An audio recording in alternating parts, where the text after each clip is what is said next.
Olá, eu sou o Lucas Contessoto. E eu, Rodrigo Pazini, E o Vitor Messias, e este é o episódio de número 21 de Revisitando Forks. podcast para ler, reler, discutir e revisitar os capítulos da saga Crepúsculo. Separe suas agulhas, posicione sua linha de crochê e venha com a gente para o episódio do capítulo 21, Telefonema. E bom, como vocês podem ter percebido, a gente tem uma vozinha nova hoje com a gente. Nova entre muitas aspas. Camila Weller, né? Desde o capítulo 7, na real, mas tudo bem, tudo bem. Então são o quê? 14 capítulos que eu não apareço. Então, faz mais tempo do que da primeira aparição. É... Bom, mas pra quem não se lembra, ou pra quem não ouviu o episódio 7, Victor, conte mais um pouquinho sobre você. Então, quando eu tava no episódio 7, eu tinha acabado de me fuder no mestrado em literatura. Algumas coisas bem diferentes aconteceram. Eu tô no mestrado em linguística com os meninos. E tamo aí, né? Se antes eu tava estudando HQ, agora eu tô estudando creepypastas e audiodramas. Então, tô no ambiente de pesquisa. E antes de começarmos, então, se você está nos ouvindo, já posta uma fotinha do que você está fazendo, marca a gente. E vamos lá, Vitor, por favor, a sinopse. Alice descreve sua nova visão para Bella, que reconhece as descrições. Era a casa da sua mãe. Em uma tentativa de proteger Bella, os Cullen mudam os planos, mas uma ligação inesperada para Bella coloca tudo em risco. Bloco 1. Resumo pontuado. Esse capítulo ele é bastante tenso e curto, mas é mais tenso do que curto, apesar de ser muito tenso e curto.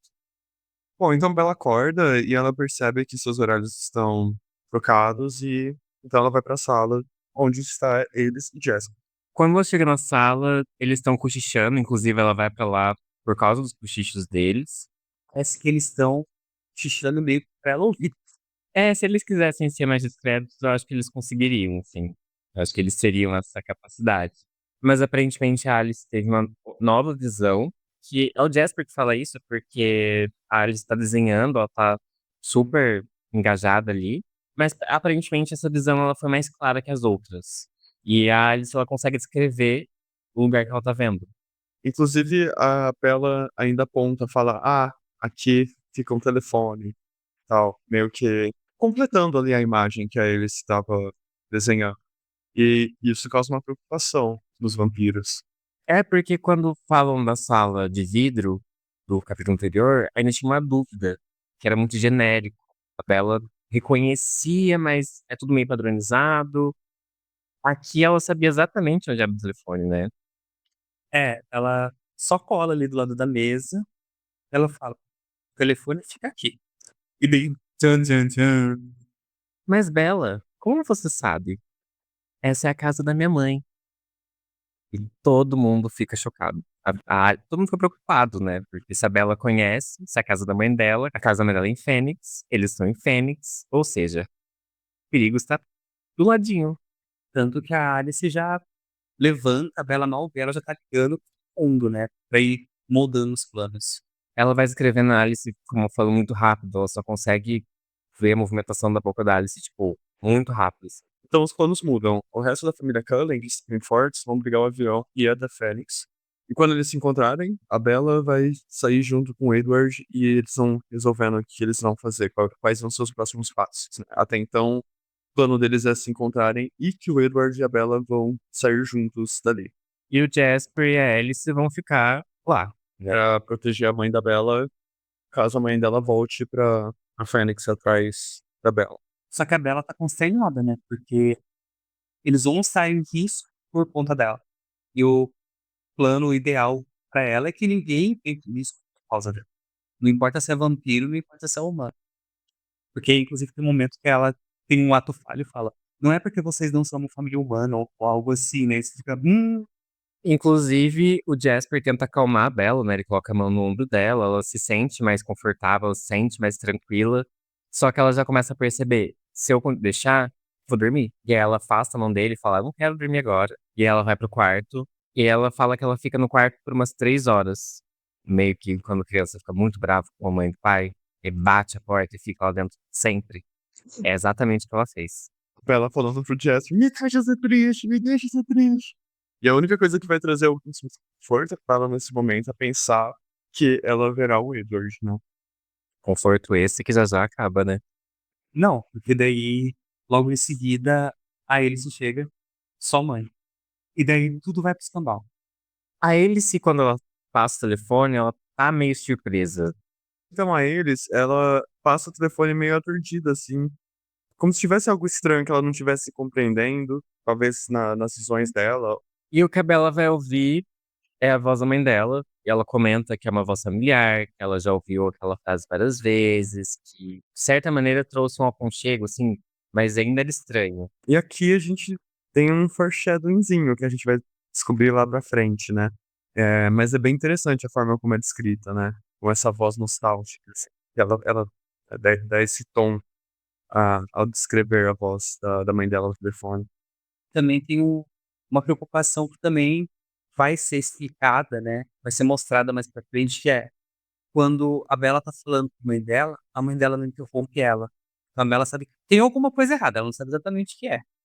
É, porque a Bella, ela consegue ela fala: "Calma mãe, respira", e ela espaça. E nesse espaço, não é preenchido por vários questionamentos da mãe dela, né, porque eu acho que a gente já percebeu que a mãe dela já é muito ansiosa, assim, então ela não deixaria aquele silêncio pagando. É, e dá até pra relembrar, né, quando a Bella liga pra mãe dela no começo do livro, Bella tem alguns problemas em se comunicar com a mãe dela, que a mãe dela fala muito, a mãe dela tá sempre, tipo, cobrando respostas, então E imagina esse momento onde, tipo, né, a filha dela surtou na casa do pai, pe pegou, saiu com a caminhonete, nem dá pra chamar aquilo de caminhonete, né, aquela picapezinha meia boca, tô brincando. chegou em Fênix na velocidade da luz.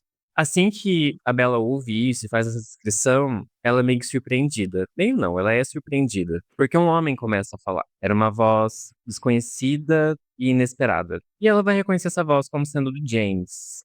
Isso com o passar da conversa. A voz fala: olha, não fala nada, repete o que eu vou falar pra você e age naturalmente. Atue. E a Bella, ela consegue até certo ponto ali. Até certo ponto não, ela consegue muito bem, inclusive, disfarçar.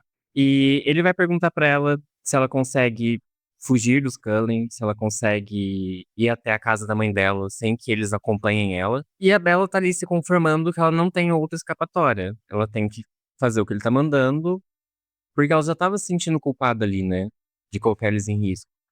E agora, segundo ele, a mãe dela estava com ele, então além dos Cullen estarem em risco, a mãe dela também estava em risco. E a última coisa que ela quer é que alguém se machuque no lugar dela, né, porque ela já apontou que ela se preocupa com a Ailey, Jasper, com até os outros membros da família Cullen, e que se acontecesse qualquer coisa com qualquer um deles, ou com o pai dela, ou com a mãe dela, ela se sentiria muito culpada. E ela tem muito essa característica de já se sentir culpada por coisas que até mesmo ela não é culpada, né. Isso é uma coisa que ela está envolvida diretamente. E ela meio que aceita a morte ali, nesse momento. Tipo, ela vai ter que fazer isso, porém se ela fizer isso, ela vai morrer. Ela tá indo se entregar pro caçador, ela tá indo se entregar pro vampiro que tá atrás dela há um tempo já, né, tipo, alguns dias. Lembrando que essa decisão da morte também não é, tipo, algo que nunca fica na deriva do pensamento dela. A gente tá falando de uma pessoa depressiva. A Bella? Jura? E durante a ligação ela vai repetindo o que ele pede, continua repetindo o que ele pede, ela tenta improvisar uma hora ali pra parecer mais natural, ela pergunta: "Cadê o fio?", ele fala: "Não é pra improvisar". E eu achei o diálogo bastante intimidador, assim, porque é uma escolha de palavras meio forte, assim, tipo, não deixa nem ela pensar muito em o que ela poderia fazer, ele não dá tempo pra ela pensar. Eu gosto que ele fica, balançando ali entre sedução e intimidação. Não, e ao mesmo tempo é o que ela fala da voz dele, né, é genérico e até um pouco agradável. Ela fala pra ele estar no comercial de carro, alguma coisa assim. E um exemplo de provocação que ele vai fazer, ele vai falar: "Esperava que você fosse um pouco mais criativa", porque ela responde que ela não consegue se afastar deles. E aí depois ela vai pensar, tipo: "Não, tem uma hora a gente vai para o aeroporto, indo para o aeroporto, acho que eu consigo dar um perdido neles ali". E a conversa vai indo e ela acaba desligando o telefone. Ele pede pra ela falar: "Ai, te amo mãe, tchau, tchau, se cuida aí, fica com Deus". E aí a Bella ela começa, né, 1000 coisas acontecendo. Ela tem que dar um jeito de sair de perto da Alice e do Jasper, e aí ela tem que tentar, de qualquer forma, controlar as suas emoções. Só que aos poucos ela vai percebendo que ela até pode exprimir essas emoções, porque ela já demonstrou estar muito preocupada com a mãe, com eles mesmo e etc. E assim, todo o sentimento dela seria uma bola amorfa de confusão, até mesmo com o Jasper, sabe? E depois disso, da situação, ela vai falar pra Alice que ela quer escrever uma carta pra mãe dela, se ela poderia deixar essa carta na casa da mãe dela. E isso vem porque ela tá se sentindo mal ali, porque ela não vai ter como se despedir do Edward. A única coisa que ela tinha que tava animando ela era ver o Edward. E ela não vai mais poder ver o Edward. E pra ela, naquele momento, ela nunca mais vai ver o Edward, porque ela vai morrer. Então ela quer deixar uma carta. E uma das coisas mais importantes que ela imprime ali na carta é essa coisa pro Edward: olha, tá tudo bem, ele me pegou, morri, passo bem, não me vinga, eu não quero ninguém mais sofrendo por minha causa. Elas por elas. Sabe? Deixa a Kitty. Ah, a Bella morreu, tá tudo bem. Inclusive, a ideia é que essa carta não seja diretamente pro Edward. É pra eles pensarem que é pra mãe dela, mas não é. Sim, porque provavelmente quando ela sumir, eles iriam ver essa carta pra tentar entender, tipo, ah, será que ela falou alguma coisa, deixou alguma mensagem pra mãe dela? Será que tem alguma coisa aqui que a gente pode saber? É muito óbvio que eles abririam essa carta, e se eu tivesse na posição de qualquer um deles, eu também faria isso, porque faria muito sentido, né? E aí, então, eles descobririam que a carta, na real, é pro Edward e não pra mãe. A carta dizia: Eu te amo. Eu lamento muito. Ele pegou minha mãe e eu preciso tentar. Sei que pode não dar certo. Eu sinto muito, muito mesmo. Não fique com raiva de Alice e Jasper. Se eu conseguir escapar deles, será um milagre. Agradeça a eles por mim, especialmente a Alice. Por favor. E por favor, eu imploro. Não venha atrás de mim. É isso que ele quer. Não vou suportar se alguém se ferir por minha causa, em especial você. Por favor, essa é a única coisa que lhe peço agora. Por mim. Eu te amo. Perdoe-me. Bella. E aqui a gente percebe também que ela não quer deixar que a culpa da morte dela também caia em cima de outra pessoa. Então ela vai escrever pro Edward: olha, não é culpa deles, Jasper. Sabe? Se eu conseguir fugir deles, é um milagre. Então, tipo, eles estão cuidando muito bem dela. Então não é uma fuga, é uma simples fuga. Eles não estão negligenciando ela, eles estão fazendo tudo o que é possível, né? E ela vai tentar burlar isso. Inclusive, ela pode estar pensando: se não der certo o meu plano de fuga, pode ser que eles tomem algumas medidas que vão te deixar razoavelmente inconsciente. Então, que pelo menos tenha uma carta. Mas aí o capítulo termina também. Ai, quando terminou, eu pensei: ai, virei uma adolescente de 17 anos. o capítulo vai acabar com 2 parágrafozinhos, um de 3 linhas e um de 1 linha, mas é bastante significativo, né? Ela vai falar: dobrei a carta com cuidado e lacrei no envelope. Um dia ele iria encontrá-la. Eu só esperava que ele entendesse e me desse ouvidos pelo menos dessa vez. Então, depois dela, né, depositar o seu último adeus ali, ela faz um movimento de se trancar, né? Ela fecha essas emoções, porque agora não é um momento para ela ficar triste, emocional, nem nada. Ela tem que agir, ela tem que salvar a mãe dela. E ela fala: "E então selei cuidadosamente meu coração", que é justamente para significar, né, tudo isso. Eu acho que isso também pode significar ela pegando esse envelope, deixando ele, pensando nesse amor que ela tem pelo ele. Tipo, ela fala 3 vezes "eu te amo", até mais.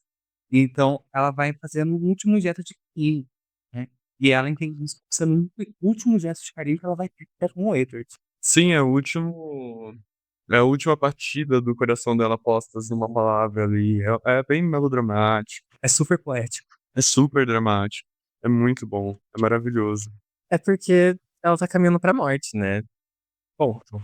Ai, gente, me desculpa, mas assim, você tá indo se encontrar com um assassino que tá querendo seu cangote, você não vai ser dramático? Pô, se não for ser dramático nesse momento, você vai ser dramático quando? É nesse momento que a gente descobre que o Rodrigo é só uma emo gótica de 15 anos na mente dele. Sim, todo mundo é homogótico, todo mundo bem racionalizado é homogótico. Mas eu acho que a Bella tem total direito de ser dramático o livro inteiro. Ela conheceu um vampiro se apaixonou por ela, entendeu? Tem outro vampiro querendo matar todo mundo só pra pegar ela. Enquanto ela lê Shakespeare e as Brontë.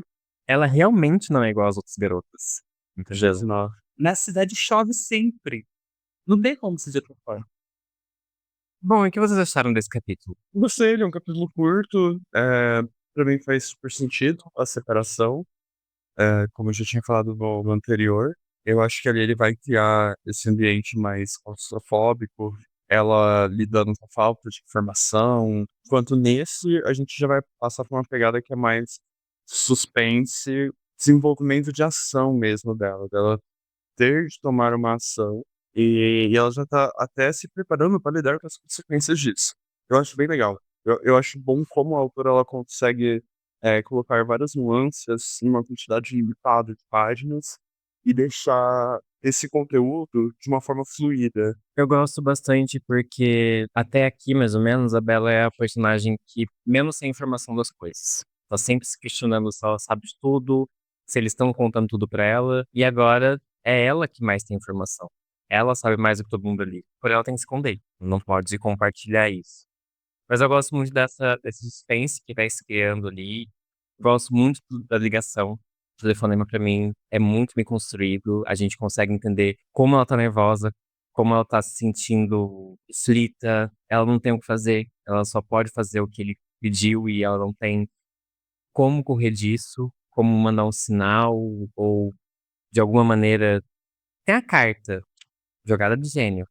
Inclusive, eu acho a carta uma bela sacada, assim, e combina muito com ela. É uma coisa que eu acho que ela realmente pensaria em deixar a carta. Eu acho um capítulo muito bom. Eu acho que é um dos meus favoritos, na verdade. Ele é bem curtinho, mas ele consegue desenvolver tudo muito bem. Desde o comecinho até o final, ele é lento porque eles estão num lugar preso, mas ele se desenvolve muito. Na hora que você vê, você tá, tipo, aflito ali com ela no telefone, assim, meu Deus. E você, o que você achou? Nosso convidado. Esse capítulo, na verdade, toda essa saga do quarto de hotel, eu acho que tá pau a pau, assim, com tanto que eu gosto, igual no capítulo 7, sabe? Porque daí, tudo bem, o 7 ela tá pesquisando, ela tá investigando e tudo mais. Só que daí no hotel a gente tem a questão dos como são esses vampiros mesmo. Ela descrevendo esses vampiros para além do que ela vai descrevendo misturado com os sentimentos dela pelo Edward, né? Então eu acho um capítulo fascinante, assim. A gente começa a entender um pouco mais tudo aquilo que ela vem descrevendo. E também vai mostrando a principal diferença filme que é. No filme, do nada, vira uma correria e uma situação de caça-caçador. No livro, isso vai sendo construído aos poucos. Não tem uma quebra, porque precisa ter um momento de ação musical. E com isso, vamos pro bloco 2. Livro versus filme. Eu não sei bem como começar, porque tudo que eu gostei nesse capítulo foi mudado, foi alterado, foi porcamente adaptado. Não, e são cenas do capítulo passado também que são muito interessantes, tanto para a mitologia dos vampiros e para o que faz desses vampiros os vampiros que eles são, quanto para todo o clímax da história, né? É um momento super íntimo, super recluso, mas é como se fosse um ovinho chocando para nascer todo o caos, porque então a Bella tá olhando o Jasper e pra Alice, e ela tá vendo eles como estátuas, eles fingindo que estão assistindo televisão, e ela sabendo que eles não estão fazendo isso, que eles estão fazendo qualquer outra coisa. Eles tentando acalmar ela, tentando parecer o máximo possível com pessoas humanas e falhando miseravelmente. E daí toda essa situação dos telefonemas, a visão da Alice, tudo isso vai embora. A gente não tem a segunda visão da Alice ali. A gente não tem as nuances da mudança da visão. Então a gente perde tanto essa construção da imagética dos vampiros, quanto a explicação sobre os poderes da Alice. E os motivos também, né? As motivações mudam todas. Tudo muda. Porque enquanto no livro precisou da segunda visão, que foi uma visão mais clara, e eles foram perceber que estava perigoso, porque a Bella reconheceu a casa da mãe dela, e não tinha como ela não saber que aquela era a casa da mãe dela. Agora, isso de dança, o próprio livro já fala, pode ser qualquer coisa. Porém, a casa da mãe dela é meio difícil confundir. Então, isso faz com que eles liguem para os outros Cullen, conversem, mudem de plano. Aqui, assim que ela tem a visão do estúdio, a Bella fala, eu reconheço. E aí, nisso, eles já ligam pra eles, falando, o James saiu daqui. Vocês estão em perigo. Então, assim, as motivações são é tudo meio jogado. Não tem E parece também que ela meio que tá perdendo a visão, né? Porque ela só teve uma visão e de repente eles têm que avisar ela que tá acontecendo. Como assim? Cadê essa coisa onisciente dela? Não, eles acabam com eles, porque daí a gente não tem a backstory dela. Exato. Ela é uma vampira muito bonita, toda pixie e fazendo estrelinha, o caralho a 4. Não que ela não seja tudo isso no livro, Não, mas ela é tudo isso e muito mais. porque daí eu fico pra ela com esse personagem que é uma estrelinha pulando por aí, quando na verdade ela tem uma profundidade, ela tem uma importância, tudo isso, que vai embora, né? E daí eles tiram a agência dela de poder controlar as próprias pessoas. Enquanto no livro ela fala pra Bella, eles vão chegar aqui 9h45. E eu duvido que é previsão de aeroporto. Eu tenho certeza que ela sabia exatamente a hora que eles iam chegar. Porque ela é assim. O que eu mais acho imperdoável nessa adaptação é que quando a Bella recebe a ligação, ela tá sozinha. Toda a tensão que é construída no capítulo, todo esse momento da Bella tendo que disfarçar e tendo que repetir, ter cuidado com o que ela tá falando e como a Alice vai ver ela, porque se ela der um deslize ali, ele vai saber, vai todo mundo morrer. No filme é mais uma ação, uma parte de ação, porque é tudo muito mais rápido, Tem algum respiro, né? Na verdade, a parada ali no Del no filme, na verdade, é um suspirozinho assim. mas a gente perde o suspense. A gente já perdeu essa claustrofobia gigantesca que tem ali no capítulo anterior, e nesse é mais sobre atenção. É mais sobre o suspense, sobre essa cena, tipo, nossa, será que a Alice vai perceber? Será que a Bella vai fazer alguma coisa? Olha como ele tá sendo filha da puta de ameaçar ela assim. E aqui é tipo, eles ainda colocam a voz da mãe dela que não faz sentido nenhum, porque a voz era pra Alice atender, e aqui era a própria Bella que ia atender.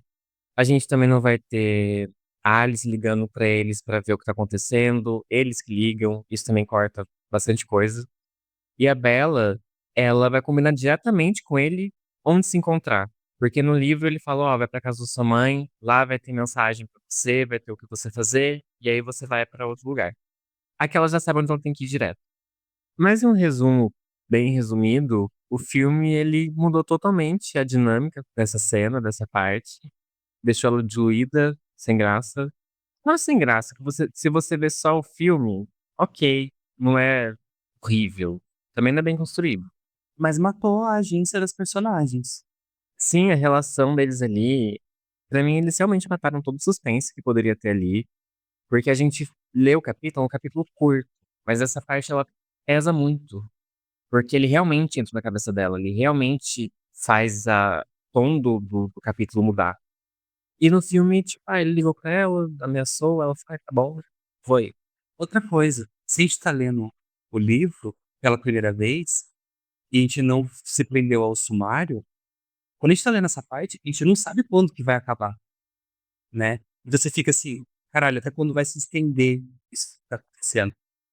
Tudo bem, agora a gente releu depois de tempo, a gente sabe quantas páginas tem, a gente tá falando aqui, mas tudo isso tem uma construção não só estética, quanto formal, sabe? E isso mostra um pouco da riqueza da escrita. E como a gente não pode deixar de falar no livro versus filme, novamente a gente tem os personagens secundários ali, que não é a Bella e o Edward, sendo atacados de lado no filme. E isso é um erro que o segundo filme vai tentar dar uma consertada, mas isso vai ser um papo pra próxima temporada. Inclusive, algo que me incomodou foi que no livro, o Edward, ele tá ali só em pensamento. Tipo, ligação, ela não consegue falar diretamente com ele. Ela consegue falar com ele um pouquinho no telefone ali, mas a gente só sabe o que ele falou. No filme ele aparece. Ele liga, ele fala, estamos indo aí. E eu acho que isso quebra um pouquinho, porque essa distância do Edward vai fazer com que todos os sentimentos sejam mais fortes. É, mas aqui a gente tem essa escolha que eles fizeram desde o começo do filme, que eles começam o filme com o viadinho lá na floresta, com a Poczinha, malzinho correndo na floresta, ou com as cenas do caçador, com todas essas coisas que, pra mim, são cenas que foram desnecessárias e que acabaram com um certo tipo de suspense, tentando criar um ao mesmo tempo. Então é isso.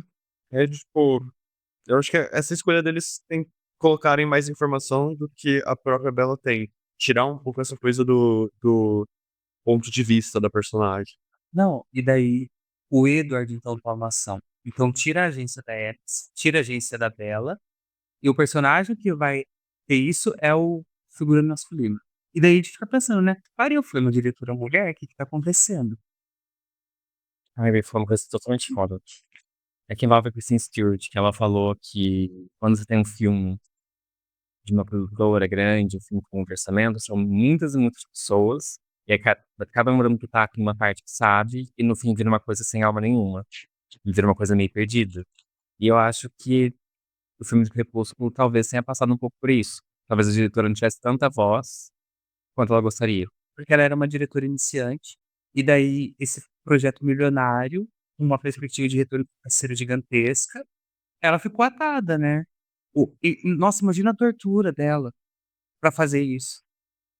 Tem que falar de pai, tá pronto. Só esse lixinho aqui.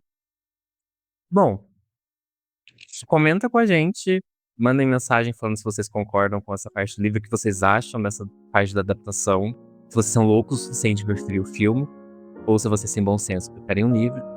Comenta aí. E vamos pro bloco 3. Discussão. E hoje, no campo de discussão, a gente vai trazer algumas teorias que tem, chips e coisa aleatória, e descer o pau, né? Como a gente sempre faz em tudo, porque a gente odeia tudo. A gente poderia dizer que vai analisar, aí todo mundo sabe pra onde vai nossa análise, né? É tipo, não, eu discordo. E é assim. Bom, a primeira teoria que a gente trouxe é uma teoria que fala que a Bella tá se tornando vampira desde o primeiro livro. Então a ideia dessa teoria é que desde que ela foi mordida no primeiro livro, que a gente ainda não chegou ali, mas spoiler, acontece, o corpo dela se acostumou com o veneno ou já se adaptou de certa forma porque o veneno passou por ela. Então a teoria é que isso já fez com que ela fosse se transformando aos poucos. Talvez o Edward não tivesse tirado todo o veneno, talvez mesmo tirando o corpo dela já sabe como funciona. Então é daí que vem essa teoria, de que talvez a transformação dela já tenha começado. Que eu concordo e discordo. Concordo com a parte dela estar se transformando em vampira, mas de uma maneira muito mais racional, talvez, e meio que de forma psicológica. Eu visto que desde o começo, quando ela recebe as informações, tipo, os Cullen caçam animais, ela tem um aceite tão grande que pra mim já é um aceite dela tem como sendo uma vampira desse tipo. Ela vai se sentindo como e também projetada como humana de maneira falha para ser transformada em. Eu acredito sim que ela tá num processo de transformação, mas ainda tá numa coisa mental. Eu não acredito que tenha restado qualquer indício de veneno no corpo dela, porque não faz sentido. O veneno nessa história de vampiro que a Stephanie Meyer cria, ele teria, por exemplo, ajudado a regeneração dela ou alguma coisa assim. Ela teria sido transformada assim, sabe? Então, provavelmente tirou todo o veneno mesmo e não ficou nada, senão teria que ocorrer toda a transformação completa e não só de pouquinho em pouquinho, né? E a gente não tem uma demonstração, por exemplo, em aspectos físicos dela se transformando. Porque ela continua sendo desastrada e caindo durante os próximos todos os filmes. Isso é também uma construção que vai corroborar com a ideia de que ela nasceu para ser uma vampira e não uma humana. Se trata um desastrado. Na toada do que o Rodrigo estava falando, quando que vocês não tiveram um relacionamento, você tem alguém que nunca teve essa experiência, tá tudo bem. E você não vê a pessoa tendo rituais com amigos ou com a família, tipo, ok, eventualmente eu vou estar participando disso, ou, melhor eu ir me acostumando, né? Porque uma hora eu vou ter que estar ali. Mas também, essa hora do Edward sugando o veneno é onde a minha suspensão de descrença morre, porque, gente, se vocês forem pintados com cobras, não chutem o ferimento. Isso não ajuda em nada. E talvez por conta disso eu goste um pouquinho dessa teoria, mas só um pouquinho, porque daí realmente é uma tentativa falha de reverter o processo de envenenamento. Mas, eu- conforme o Rodrigo falou, ela queria algumas melhorias e ela não. Eu queria muito que fosse verídica essa, essa teoria, mas não tem disso. Eu acho que tem só isso. Tipo, ela talvez esteja ali o veneno, talvez ela esteja se transformando, talvez ela esteja se transformando aos poucos. Mas não tem nenhum indício, não tem nada que talvez, essa cena aqui pode ser que seja parte da transformação acontecendo, mas não tem. Aí aqui a gente vai ter uma das teorias mais burras do Sem Noção, que é a Bella versão cachorrinho, né? Que é uma teoria lixosa de que a Bella teria descendente de lobisomem, por isso ela é resistente aos encantos, de vampiros. E por isso, então, que o Edward não conseguiria ler a sua mente e etc. Começando, tipo, não faz sentido, porque aí você não enxerga bem a Bella, né? Ele se enxerga a Bella porque a Bella é humana e a ele se entende funcionamento humano, por isso que ela consegue ver Bella, assim como ela consegue ver os vampiros, só que não os lobisomens, né? Ou os shapeshifter. Quanto ao Edward, o Edward na ópera ele consegue ler a mente da Alcateia, né? Do Jacob, etc. Então, não faz muito sentido. E também o Edward não sentiria essa atração, esse magnetismo todo pela Bella. Ele não ia se interessar pela Bella. Teria a questão do cheiro também, né? Porque os Sim. lobisomens fedem pros vampiros. E vice-versa. Não concordo. Você gosta da teoria? Não, eu não gosto da teoria, eu não concordo com ela. Tá. Nesse Achei que sentido, eu não tenho mais nada a adicionar. Por favor, me tira daqui. Próximo tópico. Socorro. Então pode trazer o próximo pra gente. Tá. Bella só queria ir pro culto. Olha, segundo essa teoria, os vampiros e lobisomens não existem. E a Bella, ela estaria presa em um culto, onde pessoas bebiam sangue na tentativa de que, em algum momento, se tornassem imortais. E a teoria tenta se sustentar no fato da Bella não ser uma narradora confiável e que estaria fantasiando a história para não admitir que foi burra. Gente, Eu concordo, eu acho essa teoria incrível, maravilhosa. Pra mim é isso, é realidade. acabou o podcast. Corta. Desliga a live. Não, não, não, não, não.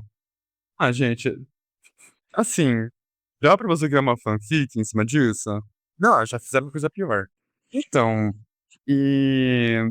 eu acho que não tem mais o que falar, né? Vamos pro próximo. Eu acho criativo. Ah, não. Eu acho criativo. Ah, não. O pessoal teve todo um esforço de pensar nisso, pra postar no Reddit. Eu acho que é um exercício interessante de interpretação, de possibilidades, de leitura. É uma coisa que acontece. Porém, é muito furado. Não se sustenta, porque tá, então o Jacob seria de um grupo que tenta minar as atividades cultistas. Só que tem toda uma questão do Jacob e da descendência dele, mais que então você isso porque se leva a ter uma leitura mais realista, entre aspas, né? Acho interessante o exercício, mas justamente o que o Vivi falou, vai virar uma Como todos podemos saber, os dois estão errados, né, galera? Melhor teoria do mundo. Mentira. Sempre isso foi o Lucas que inventou essa agora. Eu fui no Reddit e postei ontem. Uma outra teoria que a gente encontrou é que a Bella é descendente de vampiros. Então, essa teoria vai dizer que a Bella, mesmo que a gente tá tendo contato o livro inteiro, demonstra características de vampiros no decorrer da história. E por isso ela admira tanto os Cullen e por isso ela queria tanto ser como eles. Essa teoria voltou a ganhar força, entre aspas, quando saiu o quarto livro, porque a Stephanie Meyer ela vai introduzir ali os híbridos. Então agora pensou, nossa, se tem híbrido, tem como a Bella ser descendente de vampiros. Primeiro que os híbridos são muito raros, acho que são 5 que a gente tem conhecimento sobre, incluindo a Renesmee. E assim, gente, em que momento a Bella demonstrou qualquer característica de vampiro? Ela só cai o livro inteiro desastrada, entendeu? Ela se machuca, ela não vai se recuperar rápido. Então, assim, eu não acho que tenha ali alguma característica dela que seja de vampiro. Tem a parte deles não conseguirem ler a mente dela, mas eu não acho que isso tenha ligação. Não, Sim. sério, nenhuma. Isso tá ligado e já é muito bem explicado no último livro, que é um poder dela mesmo. E, gente, eu acho complicado. Eu acho que seria difícil e eu acho que não funciona. Acho que não tem nem muito o que falar, porque eu acho que a única característica que eu pensei da Bella, que é parecida dos vampiros, é que ela consegue sentir o cheiro do sangue, né? Que ela comenta, que ela fala que tem um cheiro de ferrugem e etc. Acho que isso é o mais próximo de um vampiro que ela chega, assim. Antes de ir pra teoria que a gente mais tá ansioso pra debater sobre, a gente vai fazer algumas menções honrosas. As menções honrosas, elas incluem teorias que também incluem os filmes. São teorias mais pensadas também nos filmes, em cenas, em alguns erros de continuidade que, apesar de a gente conhecer como a produção de Crepúsculo é competente, a galera acha que esses erros de continuidade, na verdade, são propositais. Eu não botaria minha mão no fogo. Uma dessas teorias é que se os vampiros bebessem sangue de outros seres, a cor do olho deles ia mudar. Por exemplo, quem bebe sangue de humano tem um olho mais avermelhado, quem bebe sangue de animal, igual os Cullen, eles têm os olhos mais amarelados. E daí se fosse, por exemplo, de um besouro, o olho teria alguns detalhes mais metalizados. Se fosse de passarinho, ia ser uma cor mais marrom. Só não faz sentido, porque o que vai fazer beber o sangue do humano ser ficar com o olho azul? Porque assim, gente, vocês já fizeram no besouro? O besouro é branquinho, tem o olho branco. Então, a besouro não tem sangue. Não, tem que ter algo parecido com sangue. Tem um fluido ali, tem uma Sim. coisa ali que é mais branca. A gente tem que levar em consideração também que, vamos alimentar de besouro. Quantos? Ai, gente, próximo. Bom, Bella não conseguiria entrar com um cacto no avião no segundo filme, e isso seria uma pista de que eles estão vivendo em outra realidade. O cacto, pelo entendimento, assim, né, seria como uma parte da Bella, seria uma característica da onde ela veio, de Phoenix, que é mais quente e tudo mais, mas a galera achou que meio absurdo, porque não dá pra entrar com cacto no avião, nos Estados Unidos, principalmente porque depois do 11 de setembro é tudo muito limitado com o que você pode entrar no avião, é tudo muito regrado. Aqui também principalmente se você estiver levando um vaso com uma flor, você não pode. Virou uma diretriz geral, né? Sim, você não pode entrar com uma flor sem você ter uma autorização, um documento. E aqui a gente tem também em Amanhecer Parte 2, e a Iris, ela não teria tido aquela visão da luta. E porque a Bella teria usado o seu poder para bloquear que o Aro conseguisse ter acesso às memórias da Alice. E a Zafrina, ela aproveitaria isso e ia criar a ilusão dessa visão. E isso a galera se escora bastante no fato de ter lobisomens na batalha.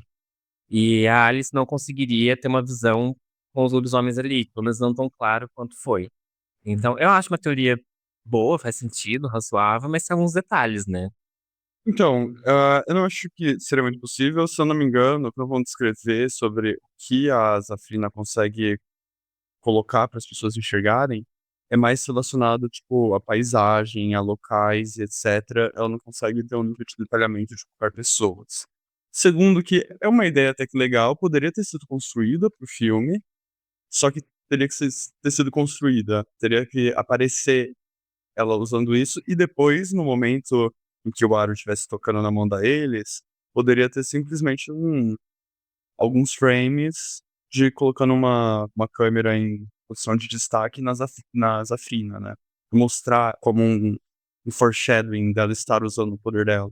Até na Bella, fazendo alguma coisa ali pra impedir que ele conseguisse ter acesso, tipo, não seria nada demais, assim, não seria uma grande mudança, mas seria um indício, né? E não tem esse indício. Eu não tenho estofo sobre Crepúsculo para discutir esses pormenores, mas eu acredito que imaginar que teria algum preparo para focar nas Afrinas, gente, não teve nem preparo para dar a entender que era uma ilusão. Só aconteceu, né? Uma visão da Alice. Só aconteceu. Então, assim, ai, gente, próximo. E a gente também tem vários cheats, né? Na saga. Sim, a gente tem eu acho que um dos mais fortes, assim, é da Alice e da Bella, né? Eu acho fofinho, só que eu ainda prefiro ela como amigas, assim. Eu acho elas muito fofas como amigas, assim, também. Tem do Edward, tipo, Jacob. Existe da Rosa com a Bella. Não, a Rose e a Bella não combinam em nada. Ai, por isso que é tão perfeito. Enemies to Love. Meu. Ó, agora um chip que eu acredito. Faz muito sentido. Só que só vai ser discutido na nossa terceira temporada é do Jacob com o Edward e a Bella. Sim, um triangular, assim. Eu jurava que ele ia falar do Charlie e do Carlyle. Se não existisse, que exista agora. Então, eu já vi chip até do Jacob com o Char. É por causa da cena que ele fica pelado como se vai criar lobisomem. Agora a teoria que a gente mais ficou intrigado. Não porque a gente concorda, necessariamente, mas a gente ficou. Temos que debater sobre isso. Temos que falar sobre isso. Porque pra mim apareceu várias stories, vários reels no Instagram falando sobre, com a galera, tipo, nossa, realmente, só pode ser isso. Eu cheguei a comentar em um que tinha várias coisas que estavam muito em desacordo com a literatura da ópera mesmo, mas é isso. Bom, taca pra gente essa bomba. Os Cullen, na verdade, seriam fadas. Então é uma teoria popular que os vampiros de Crepúsculo, não só os Cullen, né? Não são vampiros, mas sim fadas. E isso devido a algumas características deles, como brilhar no sol, a vida na floresta, a beleza, e o fascínio por uma única pessoa. Nesse caso, a gente pode pegar o fascínio do Edward pela Bella, por exemplo. Algumas características que eles vão ter semelhante com algumas fadas, especificamente a Cid, que é um tipo específico de fadas. Então, eles também brilham no sol, né? Então, ao invés de queimar, eles brilham, e isso é uma característica das fadas. O habitat, o estilo de vida, os Cullen também vivem na floresta, igual as fadas. É, o- esse fascínio por uma pessoa só é uma característica conhecida de outros tipos de fadas também. E outra semelhança é que essas fadas bebem sangue. Não só essas, tem outras fadas também que consomem sangue, mas isso tudo, dentro dessa teoria, corrobora para que os Cullen tenham características dessas fadas. Eu tenho uma pontuação bem breve em relação a isso, que é não, os vampiros não são os únicos seres que bebem sangue em todas as mitologias. Então eu acho muito fraco só esse apontamento. Questão de brilhar no sol, eles não têm um brilho próprio, os vampiros da Stephanie Meyer, né? Ela vai descrever eles como uma pele de mármore, que tem pontos reluzentes, né? Assim como você pega um mármore muito polido e joga luz nele, a luz do sol vai dar alguns feixes de luz. Essa questão desse brilho deles é mais como uma forma de impeditivo que a autora coloca para que os vampiros não possam andar sempre livremente, à torta e à direita e etc. Para ter toda essa coisa deles terem que morar num lugar mais afastado, pouca luz, que também cria uma estética mais de mistério, de sobrenatural e etc. Que provavelmente esses lugares, né, com névoa, muita neblina, muitas árvores, próximos a florestas, etc. São lugares onde a nossa mente consegue encaixar mais facilmente o mágico, né, o extraordinário e etc. Mas, enfim, eu acho que não, eu acho que é forçar demais. E é isso. Nós temos vampiros, outros vampiros, sem ser da Stephenie Meyer, que andam ao sol também. E Escutem o episódio 7, eu gastei muito tempo fazendo a pesquisa. o episódio 1 também tem falando sobre as mesmas coisas. Episódio 0. Eu acho que essa teoria é muito reflexo da galera não aceitar os vampiros da Stephenie Meyer. Tentar achar o outro jeito de explicar essas criaturas, de nomear essas criaturas, porque não querem aceitar os vampiros da Stephenie Meyer. Se ela falou que é vampiro, é vampiro. Então, não existe fada no universo dela. Até onde a gente sabe. Vampiros. Eu acho que é muito tipo, ai, vamos achar outro jeito de falar que eles são outra coisa, porque eu não quero aceitar que eles são vampiros. Eu não gostei, não acho. Isso vem muito mais com o filme do que com o livro, eu acho. Principalmente porque o brilho que a galera lembra, que a galera pensa, relaciona quando pensa em Crepúsculo, é o brilho do filme, não necessariamente o brilho que tá no livro. O Rodrigo explicou, tem uma diferença. Eles não estão ali cheios de glitter, tipo, brilhando, irradiando. Não, é mais um reflexo de porque eles têm essa textura, né? A pele deles. Então, eu acho que é uma teoria feita mais por birra, assim, mais pra, olha, não quero aceitar os vampiros que Stephanie Meyer criou. E aí vamos achar coisa, e aí achar umas fadas aí que tem algumas características semelhantes e seguir em frente. Não concordo, não gosto. Não gosto de você que tem essa teoria também, tá? Tem um problema pessoal com você. Eu, de certa forma, achei super interessante a teoria, e daí eu fui atrás. Daí eu comecei a pensar algumas coisas. A primeira delas é que a Stephanie Meyer, ela vai pegar um compilado de mitologia de vampiros, ela vai misturar tudo, e características que ela não vai atribuir de uma maneira generalizada, ela vai atribuir para alguns personagens. E muitas coisas de uma mitologia de seres sobrenaturais, ela vai justamente se apropriar, porque nesse primeiro livro em questão, a gente precisa da Bella tendo dúvidas. Ela não pode ter certeza até que ela vai atrás de vampiros, sobre vampiros, e ela descobre o seguinte. Mas eu acho muito interessante, assim, que o pessoal trouxe mais esse aporte de mais características fantásticas para esses seres, só que daí eu não gosto da parte que, não, porque só pode ser um ou outro, não pode ser as duas coisas, né? Não no sentido que todos os vampiros vão ser fadas, não, no sentido que, tudo bem, os vampiros podem ter características de fadas e continuar serem vampiros. Isso acontece. Agora, essa thread, ela, essa, não é nem uma thread, é uma postagem no Reddit, mas foi o que surgiu da diferença de cor do olho dos vampiros, caso eles se alimentassem de animais específicos, então insetos, peixes e tudo mais, que é uma grande viagem. E também lá foram falar de outras coisas, por exemplo, o lobisomem de Crepúsculo não é necessariamente o lobisomem, porque seria um lobisomem muito mais de uma questão de um pacto, um ser espiritual de lobo, em momentos de crise, as pessoas dessa verdade já fizeram esse pacto, esse grande espírito, conseguem assumir a forma de lobo, e que na Europa, não sei nada sobre isso, teriam outros lobisomens. Daí a gente entra na questão de que lobisomem também é um outro bicho, né? Um outro ser fantástico, que tem várias características dentro do lugar. Por exemplo, em Portugal, você se transforma em lobisomem se você beber a água da pegada da onde passou o lobisomem e tá com água ali nessa bolsa.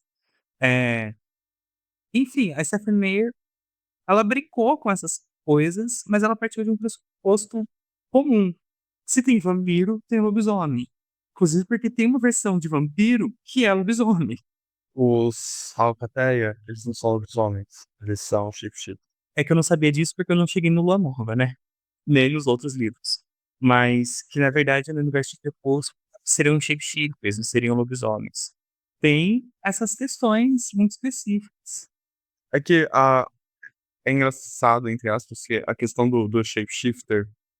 Bom, no último livro, o Aro ainda vai avisar o Caius e falar: olha, Caius, então, a gente não tem uma lua cheia aqui, né? Eles não são lobisomens, eles são shapeshifters. E até os lobos estranham isso. Eles, assim, se veem como lobisomens. Eu acho legal também porque se ela fez questão de trazer isso pra eles, né, pros lobisomens, trazer essa diferenciação, se fosse da intenção dela, por que ela não faria isso com as fadas também? Tipo, em algum momento trazer pelo menos alguém que representasse essas fadas, alguma coisa do tipo. Se tivesse no escopo ali de pesquisa dela, se tivesse no interesse dela de fazer essa ligação. E não tem. Então, eu acho que não tem como corroborar em cima disso, porque ela meio que não dá essa abertura. Dentro disso, se que não, ah, essa postagem, né, é falado isso, é que eu não entendi bem na que eu estava lendo, que o Rodrigo apontou. E a outra coisa é que surgiu um burburinho que postaram lá na seção de comentários que, não sei, a Stephanie Meyer, pelo que eu entendi, nunca falou sobre isso, mas que originalmente ela queria colocar fadas. E daí o editor falou assim: não, faz muito mais sentido se forem vampiros.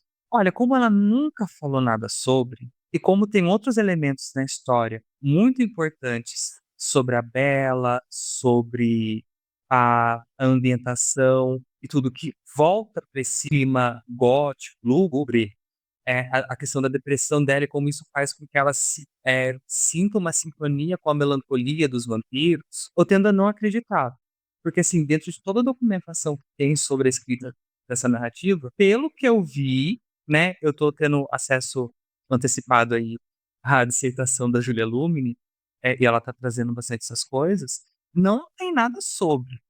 Pelo contrário, se não me engano, se minha memória não está sendo afetada ou alguma coisa assim, ah, é bem claro que a ideia original é ser sobre vampiro, porque quando Stephenie Meyer tem a ideia de Crepúsculo, vem através de um sonho, que ela sonha em que uma menina está sendo apaixonada por um vampiro, né?